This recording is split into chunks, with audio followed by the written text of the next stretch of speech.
I knew what I was going to do with my life by the time I was 3 years old.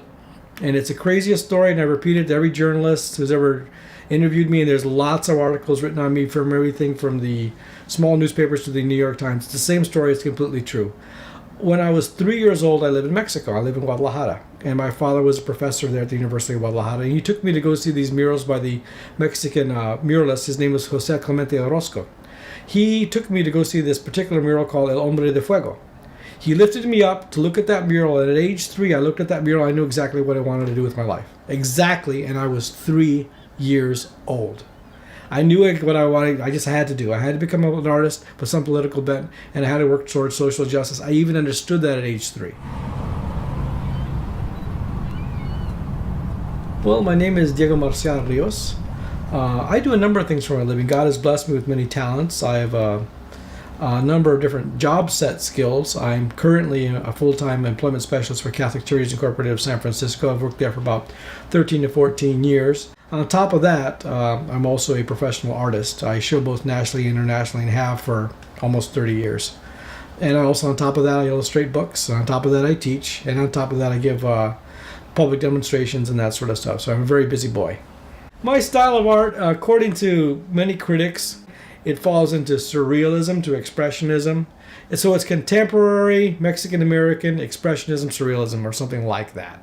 Labels don't mean a whole lot to me, but the world will give you labels anyway. That's what I sort of get labeled as. Sometimes I get labeled as a political artist because of my a lot of my work, particularly my woodcuts, are very political in nature. You want to get into more or less consistent amount. Sometimes it takes me a long time to do, sometimes it takes me a short time to do. It's because I picked it up right now. The goal is here that he's just trying to put an even layer of ink over the whole block. Pretty so much. that it's consistent over the whole entire Right, pretty much. My parents were politically active from the get-go, from the early 1960s to 1950s, to the time my grandparents were also politically active. In fact, my grandparents were the original political active. They were people who out and fought, literally fought with guns to protect their land, and literally fought with guns to protect their livelihood as lower middle class, migrant workers or lower middle class farmers in Mexico. So my parents, of course, they were politically active, highly politically active in the 60s, the anti-war movement. They also worked with Cesar Chavez as well as I did. If you look at the piece, there's an angel which is lifting above a destroyed nuclear weapon, and towards the angel's feet, or on one side is a dictator, on the other side a fighter pilot. And the angel looks like it's looking for something else to do. And the name of the piece is Until You Come. What would you say sets yourself apart from other artists? Well, a number of them. My very strong subject matter, number one. And two, again, my work towards social justice itself outside of the artwork.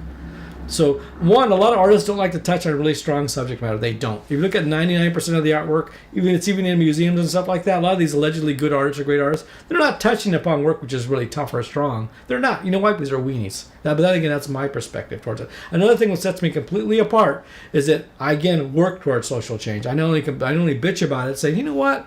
I wish these and these problems would get solved. I get off my ass every morning. I told the New York Times the same thing. Every morning at 5:30, I go face 300 clients and try to fight for social justice. That's a huge problem. And that's a huge difference. Most artists, not that they don't have those capabilities. I think they do have the capabilities. They're just not willing to get off their ass and change something.